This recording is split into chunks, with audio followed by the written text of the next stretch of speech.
시청자 여러분 안녕하십니까. 뉴스7의 김명우입니다. 폭염 뒤 폭우로 이어지는 극단적인 날씨가 반복되고 있습니다. 올여름 날씨를 두고 중간이 없어졌다는 말마저 나옵니다. 오늘 밤부터 전국에 많게는 250mm의 폭우가 쏟아질 것으로 예보돼 주의하셔야겠습니다. 서울 청계천에 나가 있는 취재기자 연결합니다. 이상배 기자, 비가 내리기 시작했습니까? 네, 소강 상태를 보이던 비는 오후 6시를 전후해서 점점 굵어지고 있습니다. 기상청은 밤 9시를 전후해 많은 비가 내릴 것으로 예보하고 있는데요. 때문에 이곳 청계천 입구도 많은 비가 내리기 직전 출입이 통제될 것으로 보입니다.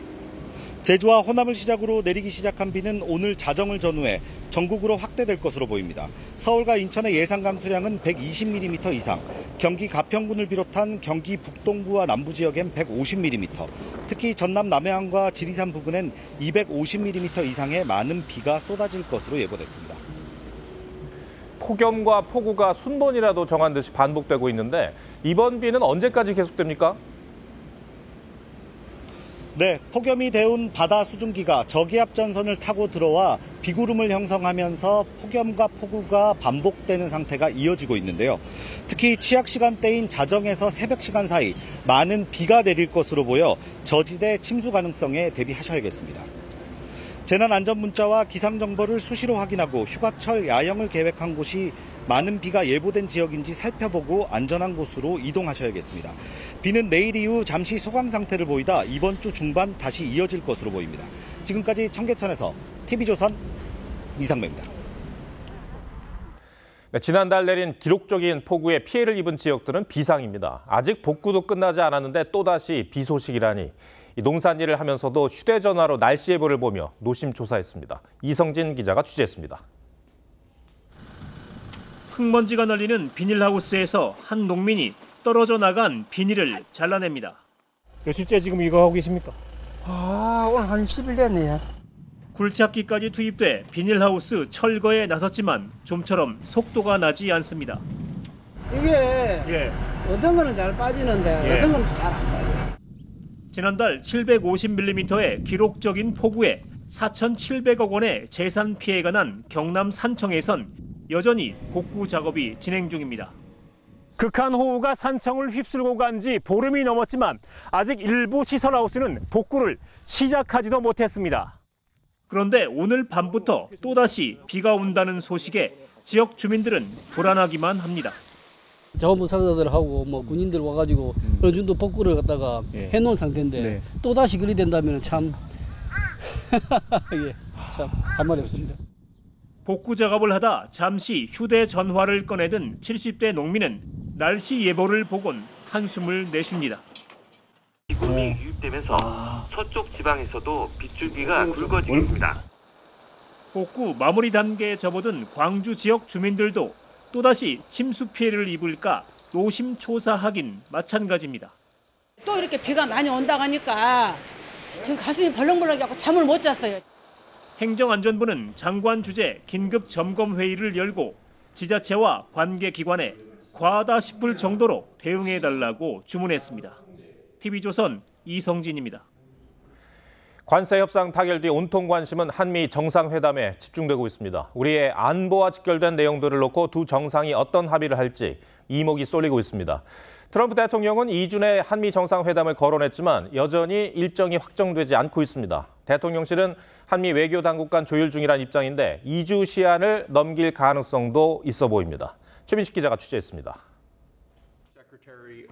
미 트럼프 대통령은 지난달 30일 한미 협상 타결을 알리며 2주 안에 한미 정상이 만날 거라고 했는데 이틀 뒤 한국과 정상회담 날짜를 묻는 질문엔 즉답을 피했습니다. We have a great relationship with South Korea. 한미 양국 외교라인은 첫 정상회담 날짜와 방식을 협의 중인데 대통령실 강유정 대변인은 일본과 국내 언론의 예측 보도에 확정되지 않았다면서 협의 후 발표할 예정이라고 했습니다. 여권 관계자는 지금은 양국 모두가 물리적으로 가능한 때를 찾고 있는 중이라고 설명했습니다. 다만 이재명 대통령의 휴가 기간이 오는 8일까지임을 감안하면 8.15 광복절 이전 정상회담 준비가 물리적으로 쉽지 않을 수 있다는 관측이 나옵니다.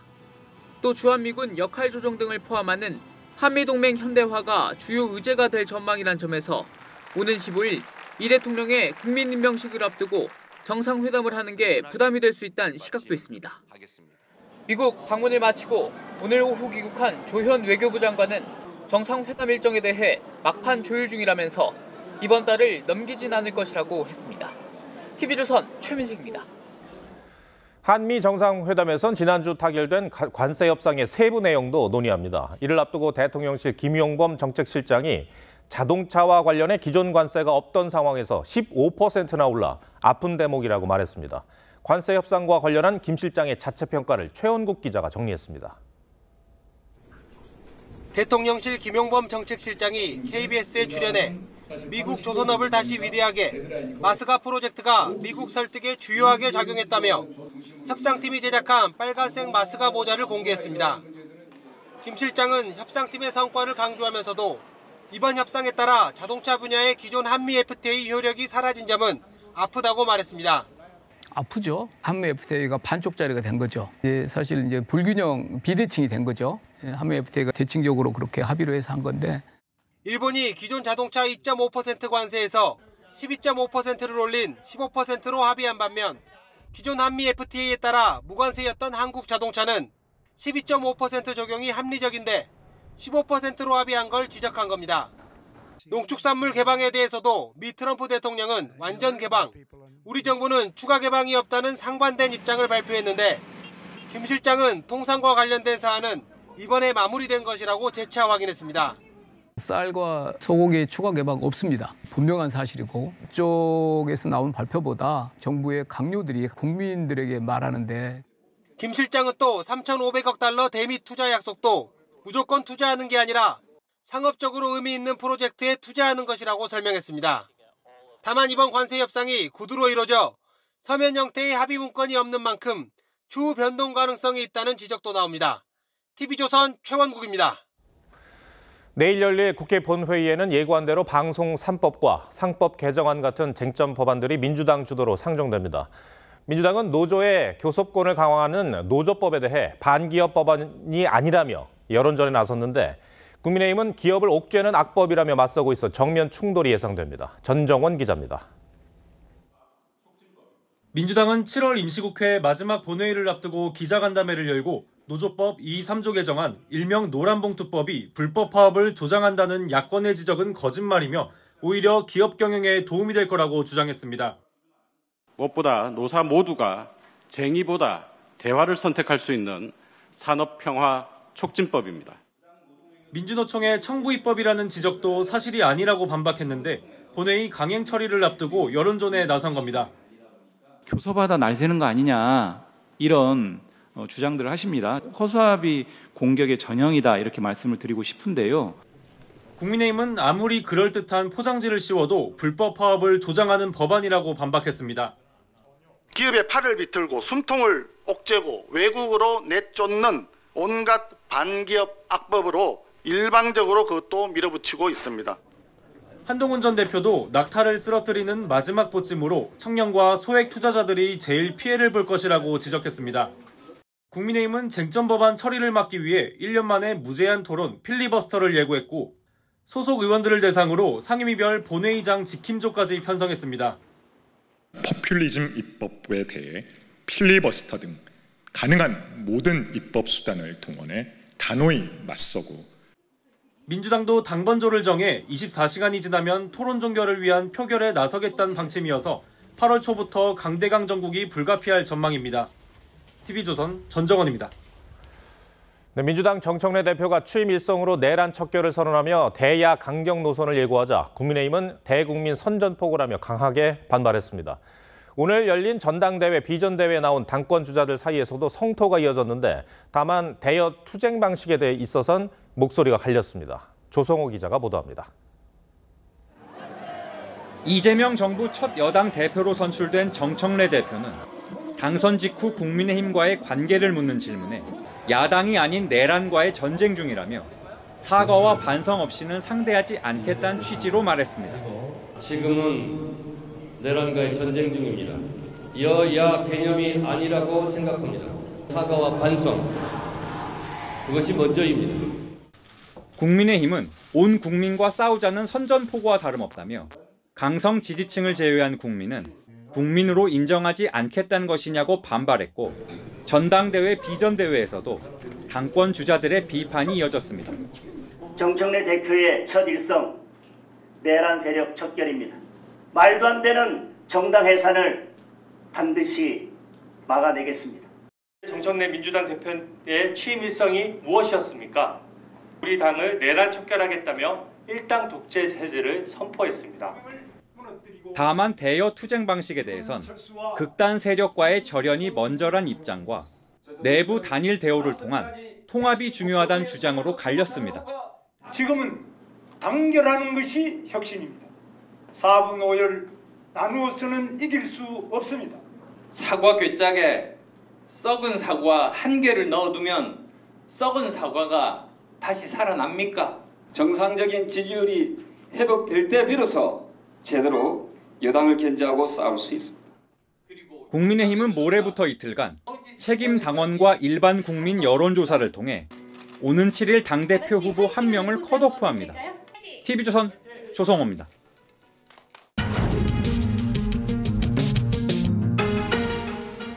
정치권 뒷얘기를 현장 기자들에게 들어보는 뉴스더. 오늘은 정치부 이태희 기자 나왔습니다. 민주당 정청래 대표가 당선 이후에 강선우 의원을 언급한 게 눈길을 끌더라고요. 네, 정청래 대표는 전당대회가 끝난 직후 강선우 의원과 통화한 사실을 SNS에 공개했습니다. 많은 위로를 해줬고 힘이 되드리겠다고 약속했다면서 강 의원의 든든한 울타리가 되겠다, 힘내라는 글이었는데요. 여성가족부 장관 후보자로 지명됐다 갑질 의혹 등으로 낙마한 강 의원을 지지하고 있다는 의중을 재차 강조한 걸로 보입니다. 정 대표가 전당대회 이후 SNS에 올린 글이 모두 3건인데요.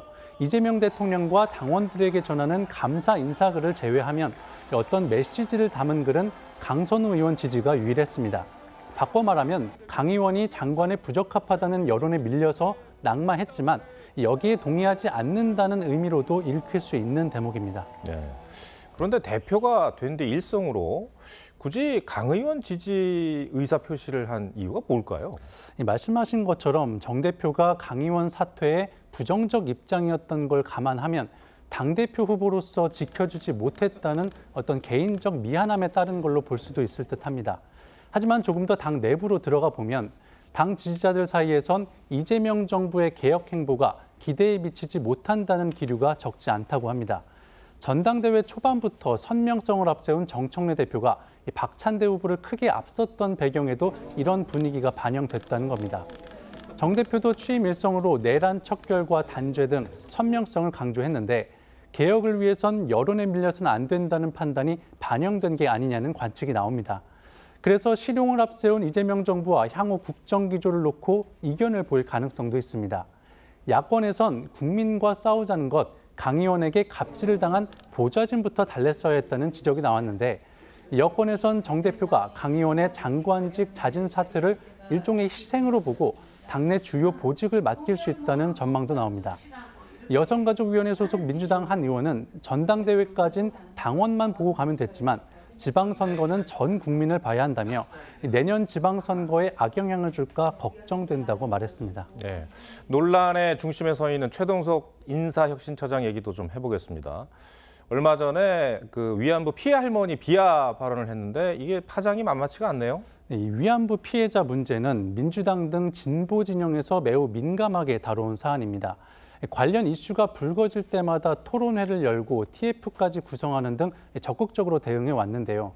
최 처장이 기부금 횡령 의혹을 폭로한 이용수 할머니를 수작이라고 비하한 건 그동안 여당이 보여온 입장에 비추어 볼 때 수용하기 어려운 발언일 겁니다.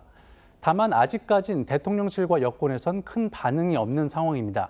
과거 보수 진영 인사의 위안부 피해자 비하 발언에는 비판의 목소리를 냈던 민주당이 정작 이재명 대통령이 임명한 인사의 막말에는 선택적 침묵을 한다는 지적이 나옵니다. 네. 피해자 중심주의는 민주당의 핵심 가치 아니었습니까? 맞습니다. 민주당은 약자와 소수자를 대변하기 위해 당내 을지로위원회까지 만들어서 활동하고 있습니다. 하지만 유독 피해자를 향한 이 최 처장 발언엔 말을 아끼고 있는 건데요. 오늘 친명계 최현일 의원은 최 처장 언어가 공직사회 품격과 국민 눈높이에 미치지 못했다며 공개 비판 메시지를 냈습니다. 최 의원은 부적절한 언행이 반복된다면 거취 결단도 피할 수 없을 거라고 여권 인사로는 이례적으로 강하게 경고했는데요. 여권 내부적으로는 최 처장의 피해자 공격에 대한 문제의식도 공유되고 있는 것으로 전해졌습니다. 가랑비에 옷 젖는다는 말도 있는데 이 최 처장 논란이 어디까지 계속될지 지켜봐야겠습니다. 알겠습니다. 이태 기자, 잘 들었습니다.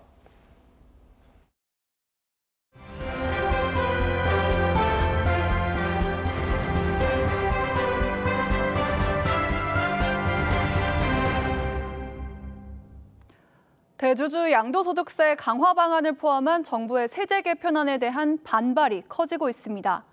개정안을 폐지해달라는 국회 국민청원에는 사흘 만에 10만 명에 육박하는 국민들이 동의했습니다. 여권 내부에서도 여론 악화 우려와 함께 재검토 목소리가 커지고 있습니다. 먼저 서영일 기자입니다. 지난 목요일 정부가 대주주 양도세 기준을 50억 원에서 10억 원으로 낮추는 안을 내놓자 국회 청원 게시판에 올라온 글입니다. 대주주 양도세는 얼마든지 회피가 가능한 세금이라며 미국과 세금이 같다면 어느 바보가 국내 주식시장에 투자하겠냐고 꼬집었습니다. 해당 청원은 사흘 만에 9만 명 넘게 동의했고 국회 규정에 따라 상임위에 자동 회부될 예정입니다. 국민의힘은 정부와 여당이 개미 투자자와 전쟁에 나섰다며 날을 세웠습니다. 이재명 정부와 민주당이 세금 35조 6천억을 걷겠다며 발표한 세제 개편안으로 하루 만에 시총 100조 원이 증발했습니다. 여당 내부에서도 재검토 목소리가 커지고 있습니다. 이현주 의원은 자신의 SNS에 세제 개편안이 코스피 5천 신바람 랠리에 찬물을 끼얹은 것은 분명하다고 지적했습니다. 내렸을 때의 그 세수 증가, 이 효과도 사실 그게 크지도 않은 측면도 있고 앞으로 추가 논의를 통해서 조정 가능하다. 하지만 세입 기반을 원상 회복해야 한다는 당내 강경파의 반발도 만만치 않아 진통이 예상됩니다. TV조선 서영일입니다. 대주주 양도세 기준 인하를 포함한 세제 개편안이 정치권뿐만 아니라 우리 증시도 뒤흔들고 있습니다. 이 세제 개편안이 발표된 직후인 지난 금요일, 우리 증시는 새 정부 들어 가장 큰 폭으로 떨어졌는데요. 왜 이렇게까지 후폭풍이 거센 건지 경제부 노도일 기자와 따져보겠습니다. 자, 노 기자, 이번 세제 개편안이 증시 하락에 영향을 미쳤다고 보는 게 맞습니까? 네, 정부가 세제 개편안을 발표한 다음 날 코스피는 3.88%, 코스닥은 4% 넘게 급락했습니다. 두 시장에서 100조 원이 넘는 시가총액이 증발한 그야말로 검은 금요일이었는데요. 대만과 일본, 중국 증시가 1% 미만 하락세를 기록한 것과 비교해도 하락폭이 컸습니다. 결국 세제 개편안이 영향을 끼친 것 아니냐는 논란이 일자 대통령실은 인과관계가 불분명하다고 해명에 나섰습니다. 하지만 전문가들은 세제 개편안 영향을 빼놓고는 검은 금요일을 설명할 수 없다고 진단합니다. 특히나 대만과 중국은 관세 협상을 마무리 짓지도 않은 상황이었습니다.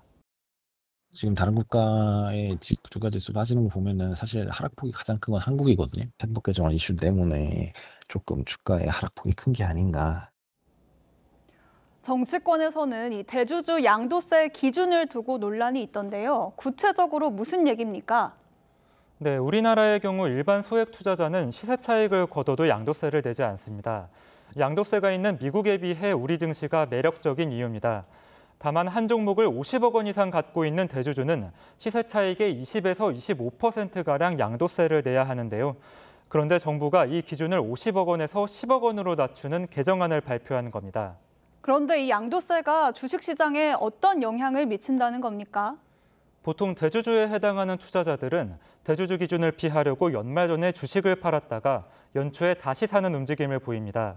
이렇게 되면 해당 종목 주가가 떨어질 수밖에 없겠죠. 실제로 자본시장연구원이 2020년 발간한 보고서를 보면 대주주 기준 확대가 불필요한 변동성을 초래하고 투자자의 주식 거래 행태를 왜곡한다고 지적하기도 했습니다. 그러면 이 대주주 양도세를 내는 투자자들 얼마나 됩니까? 기준이 50억 원인 현재는 대략 4천에서 5천 명 선으로 알려져 있는데요. 만약 10억 원으로 낮아지면 13,000명 정도가 될 거라는 게 업계 추산입니다. 그런데 이 전체 주식 투자자들로 보면은 그렇게 많은 것 같진 않은데요. 그러면 진성준 위원장이 말한 것처럼 우리 주식시장 안 무너진다 이런 말도 일리가 있는 거 아닙니까? 네, 수치상으로는 일리 있는 말일 수 있지만 투자의 세계는 심리가 중요하다는 지적이 나옵니다. 이재명 정부는 코스피 5천 시대를 천명하면서 상법 개정안을 통과시켰고 배당소득세 분리과세도 추진하고 있습니다. 그런데 갑자기 증시 부양과 반대로 가는 대주주 양도세 강화안이 나오면서 시장에 찬물을 끼얹고 있다는 비판도 나옵니다.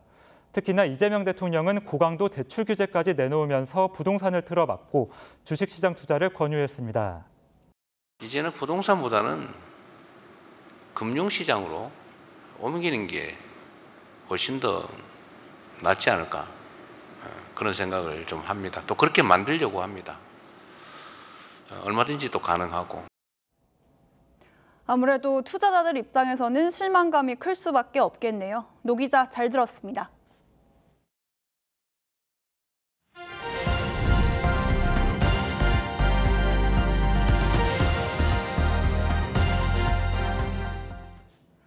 두 살배기 아이를 집에 홀로 두고 사흘간 외출한 20대 엄마가 경찰에 붙잡혔습니다. 37도를 웃도는 무더위에 아이는 기저귀도 갈지 못한 채 선풍기 바람만 쬐고 있었는데 집안엔 각종 쓰레기들이 함께였습니다. 강석 기자입니다. 주택가 골목길에 구급차가 도착합니다. 잠시 후 구급대원이 어린아이를 안고 나오더니 다급히 구급차로 옮깁니다. 지난달 29일 밤 10시쯤 이 빌라에서 아이 울음소리가 멈추지 않는다는 신고가 접수됐습니다. 뭔가 좀 제가 아픈가 하는 것들, 그 애기 울음소리 파장이 있잖아요. 그렇게 해서 이상하네요. 왜 아픈가. 소방대원들이 신고를 받고 출동했을 땐 현관문이 잠겨 있었는데요. 사다리차를 이용해 창문을 열고 집 안으로 들어갔습니다. 2살배기 아이는 힘없이 누워 있었고 집안엔 선풍기가 틀어진 채 쓰레기로 가득 차 있었습니다. 복잡스러워. 일반 이렇게 한 가정 같지는 않았고 깔끔스럽고 이렇지는 않았던 것 같아요. 아이 주변에 먹을 것들이 있어 생명에 지장은 없었지만 건강은 악화된 상태였습니다. 아이가 방치돼 있던 지난달 27일에서 29일 사이 양주의 낮 최고 기온은 줄곧 37도를 넘었습니다. 경찰은 20대인 엄마가 사흘간 집을 비운 사실을 확인하고 유기 방임 등의 혐의로 체포했습니다. 집에 본인이 자발적으로 찾아온 것 같지는 않습니다. 신고가 들어와서 체포가 된 거예요. 경찰에서 엄마는 남자친구 만나러 나갔다고 진술했습니다. 여성은 남편과 헤어진 뒤 아이를 홀로 키워온 것으로 알려졌습니다. 경찰은 아이를 보호 조치하고 엄마에 대해선 구속영장을 신청했습니다. 하지만 검찰은 초범이고 범행을 자백하고 있다는 이유로 영장을 기각했습니다. TV조선 강석입니다.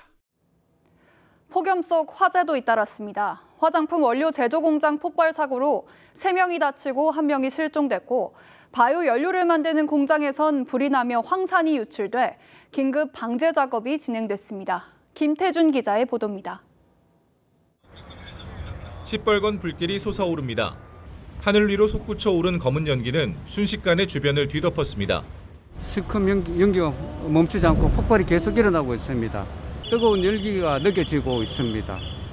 오늘 낮 12시 40분쯤 경북 영천의 화장품 원료 제조 공장에서 폭발 사고가 났습니다. 공장에 불이 났다는 신고로 출동하여 현장 도착한 바 공장 폭발음과 함께 공장동 주위 연소 중입니다.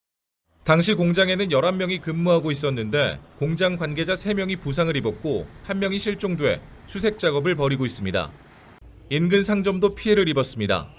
갑자기 지진이 나는 것처럼 막 집이 좀 흔들리고 유리창이 깨지고 다 내려앉고 칼국수집 현관문이 안으로 밀려 들어가고. 화재는 과산화수소 등 화학물질을 배합하는 과정에서 발생한 것으로 알려졌습니다. 오늘 새벽 6시 10분쯤엔 전북 정읍의 한 바이오 연료 공장에서 불이 났습니다. 3억 2천만 원의 재산 피해를 내고 1시간 50여 분 만에 진화됐지만 공장에 보관 중이던 황산이 유출되면서 일대 출입을 통제하고 소방관들이 긴급 방제에 나섰습니다. 흡착포 저희가 가지고 있는 거랑 유광까지 가져온 걸로 흡착포랑 중탄산 나트륨으로 이제 희석이랑 그걸 했고요. 황산은 화상은 물론 폐 손상 등 호흡기 질환을 유발하는 위험 물질로 알려져 있습니다. TV조선 김태준입니다. 서울 강남의 한 주유소에서 기름을 넣던 10억 원대 고가 수입 차량에 불이 났습니다. 이 불로 운전자와 주유소 직원 등 2명이 화상을 입었습니다. 허유하 기자가 취재했습니다. 주유소 앞에 경찰 저지선이 쳐져 있고 빨간색 슈퍼카에는 희뿌연 소화 분말가루가 덮여 있습니다. 지난 1일 밤 8시 50분쯤 서울 강남구 신사동의 한 주유소에서 주유 중이던 빨간색 람보르기니 차량에 불이 났습니다. 주유소 직원들이 소화기로 3분 만에 불을 껐지만 차량 운전자와 주유소 직원이 팔과 얼굴 등에 2도 화상을 입고 인근 병원으로 옮겨졌습니다. 위험하다는 건 아니에요. 지금 뺄다간데 모르겠어요. 시동도 안 끄는 상태였고 총만 잡혀서. 불이 난 차량은 국내에 수입된 지 얼마 되지 않은 람보르기니 레부엘토로 시가가 8억 원에서 10억 원에 이르는 고가 차량으로 알려져 있습니다. 전문가 중에선 해당 차종의 기름 주입구가 엔진과 가까운 곳에 있다며 구조적 문제를 지적하는 경우도 있습니다. 일반 자동차에 비해서 람보르기니 자체가 엔진 쪽하고 주유구 쪽이 멀질 않고 뜨거운 여름 폭염과 더불어서 열기에 의해서 화재가 생길 가능성. 람보르기니 측은 현재 공식 감식이 완료되지 않아 구체적인 화재 원인은 확인된 바가 없다고 해명했습니다. 람보르기니는 작년에 미국 뉴욕에서 불이 나 일부 차량에 대한 리콜 조치가 이루어지기도 했습니다. 소방당국과 경찰은 구체적인 화재 원인 조사에 나설 예정입니다. TV조선 허유아입니다. 휴가철 유병 해수욕장은 인산인해죠. 그러다 보니 아직 사람들이 잘 모르는 한적한 해수욕장을 찾는 분들도 많은데 이런 곳들은 안전요원이 없거나 부족한 곳이 대부분이어서 위험한 경우가 적지 않다고 합니다. 왜 그런 건지 이승훈 기자가 안전 사각지대가 된 해수욕장에 포커스를 맞춰봤습니다. 119 구조대원이 헬기 레페를 타고 바다로 뛰어듭니다. 잠시 뒤 물에 빠진 피서객을 끌어올립니다. 구조된 30대 남성은 병원으로 옮겨졌지만 결국 숨졌습니다. 사고가 났던 해수욕장입니다. 긴 해안을 따라 수십 명이 물놀이를 즐기고 있습니다. 안전요원은 단 한 명만 보입니다. 안전요원이 지금 너무 안 보여가지고 좀 솔직히 불안한 감이 없지 않아 있습니다. 자치단체는 인명구조나 수상구조사 자격증이 있는 젊은 층을 구하기 어렵다고 말합니다. 자격증 소지하시는 분들이 한정적이라서 1차적으로는 모집에 어려움이 있고요. 강원 속초의 한 해수욕장. 이렇게 해수욕장 입구에 운영을 안 한다는 현수막이 내걸렸는데도 많은 피서객들이 몰렸습니다. 사고가 나면 본인 책임이라는 경고가 무색하게 제법 높은 파도가 치는 해변에서 일부 사람들이 물놀이를 즐깁니다. 안전요원 부인난 때문에 올해 운영을 포기했는데 사람들은 한적하다는 이유로 찾아옵니다. 개장을 해놓은 해수욕장보다 좀 인원이 적을 것 같아서 와봤는데 안전사고 우려 때문에 지자체는 어쩔 수 없이 관리요원을 뒀습니다. 멀리 가는 사람 통제해야 되는데 학교 안에서 안 하시는 젊은 안전요원을 구하지 못해 올해 운영을 포기한 해수욕장은 27곳에 이릅니다. 수년간 개장하지 않는 이른바 비지정 해수욕장은 70여 곳에 달합니다. 예전에는 현지에서 마을 청년들로 안전요원이 다 구성이 됐는데 비지정 해수욕장은 안전요원은 물론 수심 통제 부표 등 안전시설조차 없습니다. 그런데도 사람들이 찾으면서 인명사고는 끊이지 않고 있습니다. 지난달 12일에는 경북 포항의 한 해수욕장에서 또 26일에는 부산에서 수영을 하던 60대가 잇따라 목숨을 잃었습니다. 초고령화의 어두운 그늘이 해수욕장까지 짙게 들이우고 있습니다. TV조선 이승훈입니다. 김건희 의혹 특검이 김 여사의 요구한 출석 날짜가 사흘 앞으로 다가왔습니다. 특검은 오늘 도이치모터스 주가 조작 사건의 핵심 인물인 권오수 전 회장을 불러 조사했습니다. 공천 개입 의혹과 관련해선 김영선 전 의원을 내일 소환 조사합니다. 이광희 기자가 보도합니다. 권오수 전 도이치모터스 회장이 김건희 의혹 특검에 출석합니다. 김건희 여사한테 원금 보장이나 수익 배분 약속하셨습니까? 권 전 회장은 전현직 증권사 임직원 등과 자사의 주가를 조작한 혐의로 지난 4월 대법원에서 유죄가 확정됐습니다. 지난해 10월 검찰은 주가 조작에 가담한 혐의를 받는 김건희 여사를 불기소 처분했습니다. 하지만 특검은 김 여사와 권 전 회장의 공모 여부를 집중 조사한 걸로 알려졌습니다. 오는 6일 김 여사 소환을 앞두고 공천 개입 의혹 수사에도 속도를 내고 있습니다. 윤석열 전 대통령 부부는 정치 브로커 명태균 씨한테 무상 여론조사를 받은 대가로 2022년 국회의원 재보궐선거 때 김영선 전 의원 공천에 개입한 혐의를 받습니다. 특검은 어제 김 전 의원 공천에 반대한 윤한홍 국민의힘 의원을 참고인 신분으로 조사한 데 이어 내일 김 전 의원을 피의자 신분으로 소환합니다.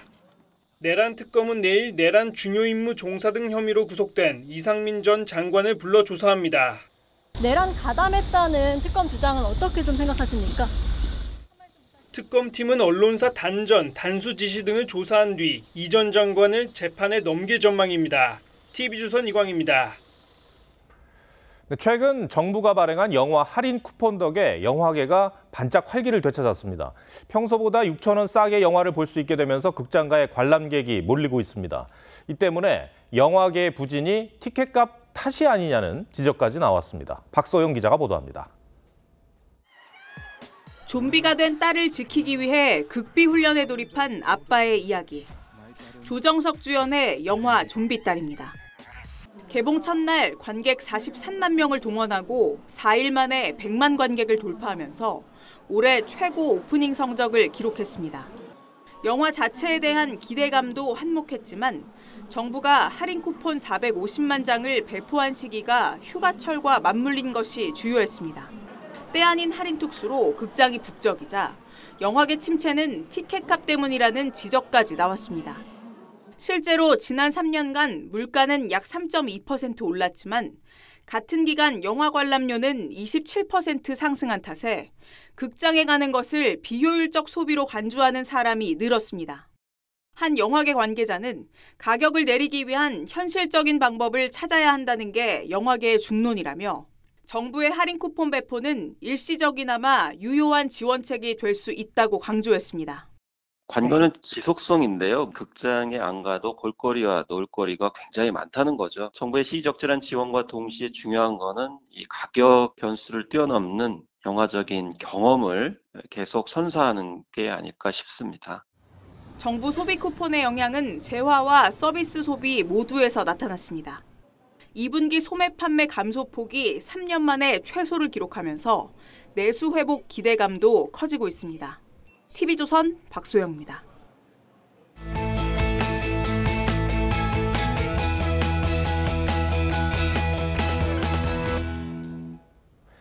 기업들이 제품을 진열하는 전시장에 들어서면 왠지 물건을 사야 할 것 같은 압박감을 느껴본 적 있으실 겁니다. 그래서 요즘은 전시장 문턱을 낮추기 위해 문화공간이나 체험공간으로 탈바꿈하는 곳들이 늘고 있습니다. 트렌드 리포트 요즘, 오늘은 전시장의 변신을 박상현 기자가 소개합니다. 조명이 비추는 넓은 실내 공간이 금속공예 작품들로 채워졌습니다. 시간의 정원이라는 제목의 특별전이 열리는 이곳은 미술관이 아닌 자동차 전시장입니다.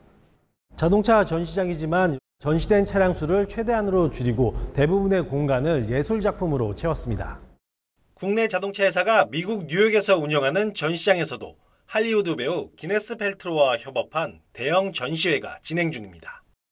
기존에는 단지 차량 전시 공간에 집중된 경험이었다면 이제는 꼭 차량을 보는 목적 외에도 고객분들이 편하게 방문해서 저희 브랜드를 좀 알아가고 MZ세대의 성지로 불리는 서울 성수동에 위치한 다른 자동차 전시장 역시 체험형 전시장으로 탈바꿈했습니다.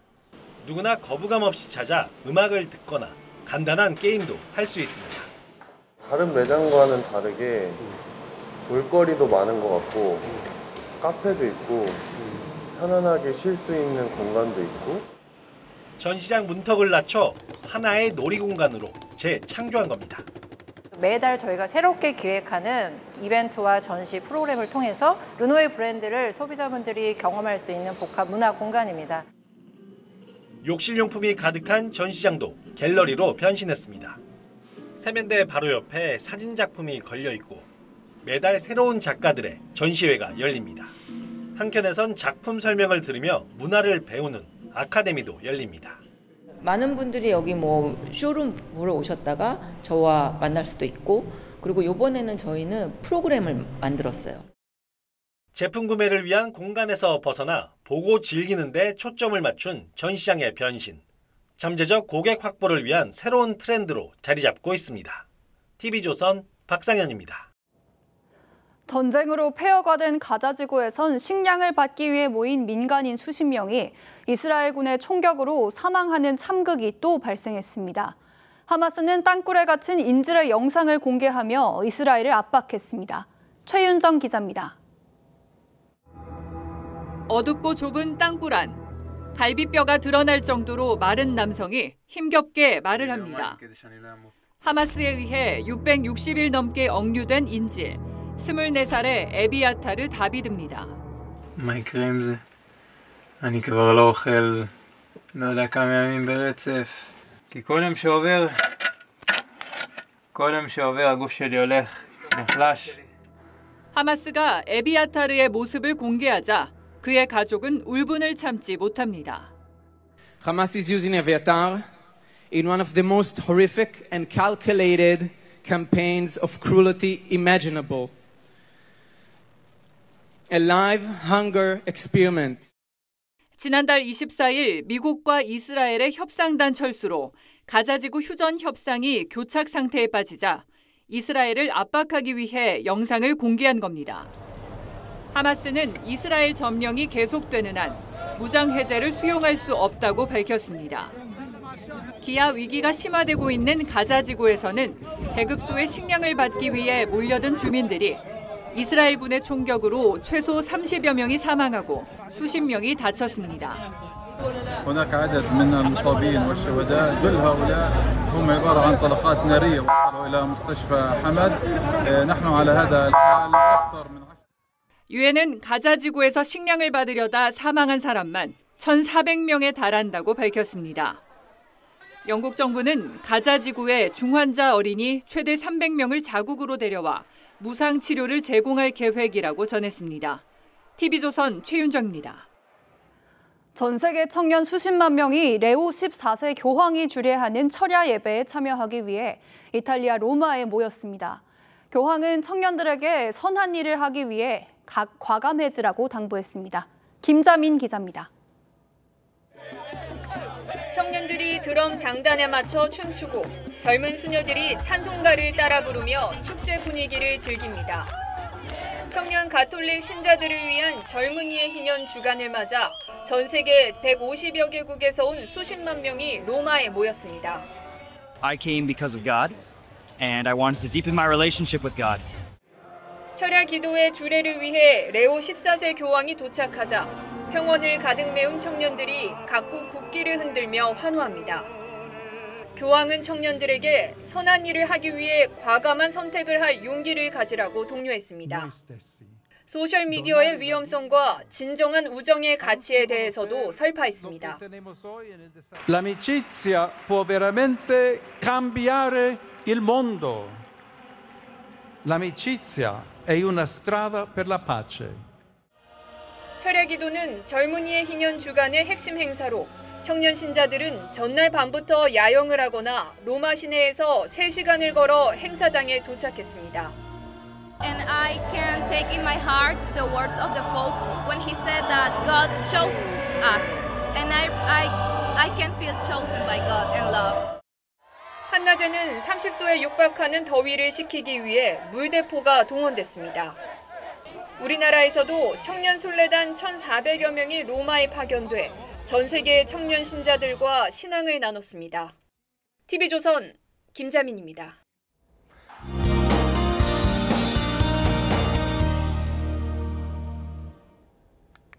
강한 비구름대가 서해상으로 유입되면서 비는 전국으로 확대되고 있습니다.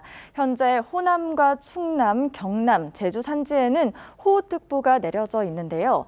특보는 앞으로 더 많은 지역으로 확대 강화될 전망입니다. 모레까지 남해안에는 200에서 250mm 이상, 그 밖의 지역에도 30에서 많게는 180mm 넘는 많은 비가 내리겠습니다. 특히 오늘 밤부터 내일 오전 사이에는 곳곳에 시간당 30에서 80mm의 물폭탄이 쏟아지겠는데요.